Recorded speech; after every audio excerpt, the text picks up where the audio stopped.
Make it, make it, make it, make it, make it, make it, make it. Oh my God, I'm flying over here.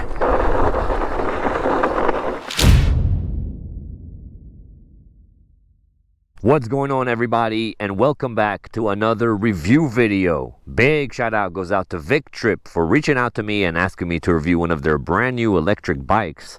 This is the R6 Pro model. And just for size comparison, I am 5'8", I weigh 160 pounds, and this is what I look like on this bike. The sitting position is very comfortable and natural for me, and the seat is actually very comfortable. As far as suspension, we do have a front fork. It is a generic fork that is not adjustable, but it's better than not having anything. And we have a rear monoshock that, again, is better than not having anything. In this review, I'm going to try to go over everything there is to know about this electric bike. I'm going to talk about the specs. I'll do a speed test, a brake test. I'm going to ride around and talk about the riding experience. And we're going to take it on a little mini off-road trail just to test its off-road capabilities. There will be chapters down below, so feel free to skip around to whatever part is of interest to you. But first, let's get started with the specs. So this is the Victrip R6 Pro electric bike. It features a 1500 watt, 1800 watt peak hub motor in the rear with 110 Newton meters of torque, coupled with a 48 volts, 25 amp hour removable LG battery. Victrip claims that this should give you a range of up to 95 miles in pedal assist mode, depending on riding mode and riding conditions, of course. We have 16-inch by 4-inch fat tires, coupled with hydraulic brakes front and rear with 160 millimeter rotors. This bike also has a front suspension fork with 80 millimeters of travel, as well as a rear monoshock for a smooth, comfortable ride, a single gear chain drive, and a very large, comfortable seat. In the front of the bike, we have a headlight as well as motorcycle style turn signals, and in the rear we have a taillight with turn signals and an active brake light. That is good. The total weight of this bike is 96 pounds with the max load capacity of 400 pounds. And up on the handlebars we have our rear brake, our half twist throttle and ignition. In the center we have a nice color display, and on the left side we have our front brake, our on-off / mode selector buttons, headlight button, turn signals, and a horn. And that is pretty much it for the specs. Now, as far as the price, this current model goes for $1,099, but I will have a discount code along with a link in the description if you're interested in this model. Now, a little while back, I did review the Victrip R6 model, and that model was a lot of fun. This is the R6 Pro, which means more power, and that should mean more fun. Is it though? That is exactly what we're going to find out today. So without further ado, let's jump into our speed test. Now, before I do the speed test, I want to show you the starting procedure. This bike has like a 3-stage startup, let's call it. The first stage is turning the battery on. It does have an on-off switch. You got to turn that on. And once you're on the bike, we do have an ignition. So the bike will not turn on without the ignition being on. So turn the ignition on, and then we can hold the power button for a couple of seconds, and the bike will turn on. Now, this bike has 5 pedal assist modes. 0 means no throttle, and then we have 1, 2, 3, 4, and 5. I'm going to be testing mode 5 for our speed test. So I got my GPS app open and the speed reset. I'm just going to throw that in my pocket, and let's see how fast this thing can go. Okay, so not bad right off the bat. Very gradual start. It doesn't really yank you back. It takes a second for the motor to start kicking in. Now, this bike is supposed to hit 35 miles an hour under no load, so that's unrealistic with my weight. If I'm able to get anything over 30, I'd be happy. Bike is showing 34.7, 34. I think that's enough. I'm just gonna stop. Hopefully my app had enough time to register the speed. It did feel fast, I'll tell you that. And let's see what kind of speed we got. Alright, so my phone's GPS is showing 33.6 miles per hour. Alright, so not bad. Like I said, we're not going to be able to hit 35 miles an hour. That is with no load, so very unrealistic. and I wanted to go anything over 30 I'd be happy with. So 33.6, very decent, only 1.4 miles an hour off than what's advertised. That's actually pretty good considering my weight. So if you weigh less than 160, you should be able to get a higher top speed. Now it's very windy out today, and that affects the speed a lot, so I'll give the bike the benefit of the doubt, but still very decent speed. And on these things, as soon as you pass like the 25 mile per hour threshold and faster, it feels like you're flying. But anyways, that was our speed test. Now let's do our brake test. These are hydraulic brakes, which is very nice to see. I'm gonna make my way up to about 20 miles an hour or so, and I'm gonna be hitting the brakes in 3, 2, go. Whoa, very good. It felt very good, and from that light pole to where I'm at, we're looking at maybe 8 to 10 feet, no more than that. That is a very good result considering the weight of this bike and my weight on it. Very good. Now keep in mind, these are brand new, so they're only gonna get better with time as they bed themselves in, and you should expect better results. And that was our brake test. Now let's talk about the riding experience. And man, as I said in the intro, the sitting position is so nice, so natural, very, very comfortable. The geometry of this bike is amazing, and it absolutely flies. Whoever tuned this thing, I'm like 90% loving the tune. As you saw with the speed test, it does take the motor a second to kick in. Now I think it's done on purpose just for like safety, but if it was up to me, I'd remove that and give me like immediate torque.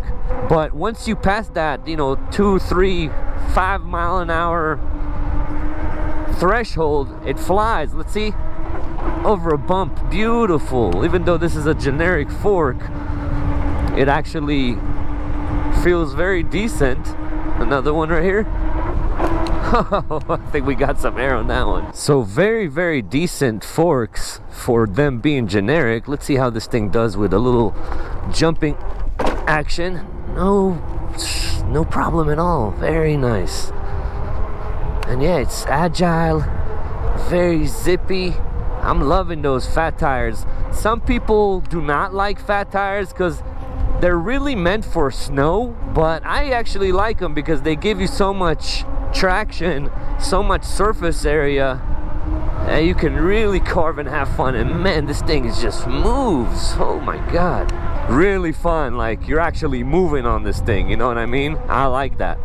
Now I want to check the pedal assist response time. So I'm starting with my left foot forward, spinning. Oh wow, so half a revolution, not even a whole revolution, and the motor kicks in.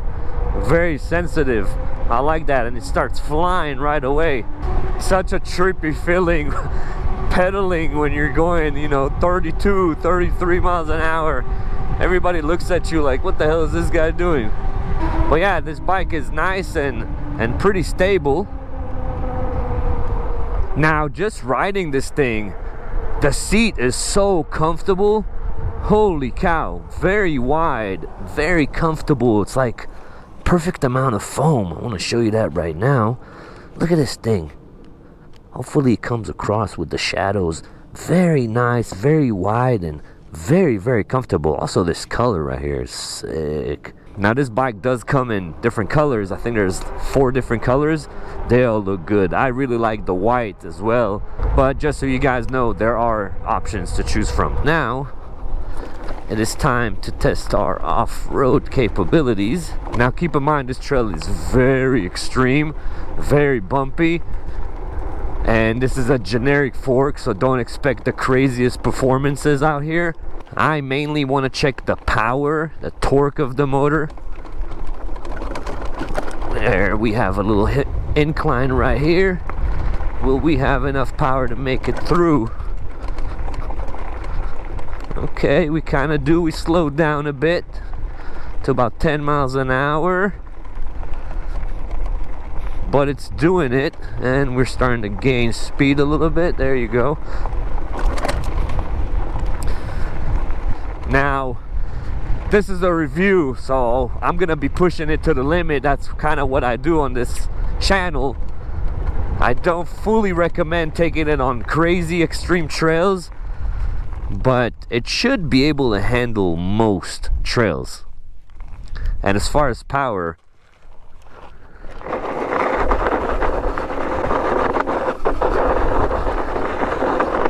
it's got plenty of power. It kind of just wants to lift up pretty crazy. So pretty decent performance for what it is. I usually like to stop and assess the situation, especially after like extreme off-roading like that.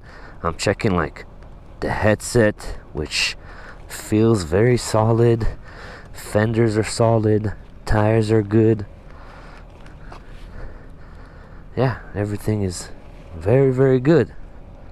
So what do I think about the brand new Victrip R6 PRO electric bike? Let's do things I like, things I don't like, and is this thing good value for money or not? I'll start with things I like, and there are many. I'm loving the motor, I'm loving the power, I'm loving that battery. You should get a decent amount of range with that battery. I'm loving the brakes, hydraulic brakes. Mwah, beautiful. As far as the suspension goes, it is a generic front fork, but it performed a lot better than I expected it to. So if you're using this bike only to commute and not doing any off-roading, that should be sufficient enough. If you're doing some off-roading, I wouldn't take it on something more extreme than what I just went on. I also love the seat, very comfortable, very wide, and I love the fact that you get the turn signals in the front, motorcycle style, and in the rear, active brake light, very bright headlight, very good features to have. Now things I don't like, and there are one and a half almost. The first thing is, again, the suspension. If that front fork was a bit better or of higher quality, this bike would have been so much nicer. The second thing is, and I'm not gonna fully hold it against the bike, this second thing I don't like was the speed, the fact I wasn't able to hit the advertised speed. But at the same point, from what I understood, the advertised speed is for the motor without any load. So realistically, no one's gonna be able to hit 35 miles an hour. Now, I was close, 1.4 mile per hour off, so if someone's lighter than 160 pounds or on a different day with less wind, you might potentially be able to hit a little bit of a higher top speed. So it's like a 50-50 on it. I'll put it with my dislikes though. But with all that stuff being said, is this bike good value for money or not? Like I said earlier, I reviewed the R6 and that bike was so much fun, and this bike is exactly the same, even more fun. So to answer the question that I asked in the beginning of the video, yes, more power definitely equals more fun. And for the price of this thing, we're talking $1,099, and that is without my discount code. I think it's a very good value for money for everything that you're getting here. Put my discount code on top of that and it's beautiful value for money. I highly recommend this bike. Now, I'm pretty sure I was able to go over everything there is to know about this electric bike, but in case I missed anything, leave it in the comment section and I will do my best to answer. Also, what do you guys think about this bike? I would love to hear your thoughts. This has been the Victrip R6 PRO electric bike review. I appreciate you guys watching as always, and I'll catch you on the next one. Peace.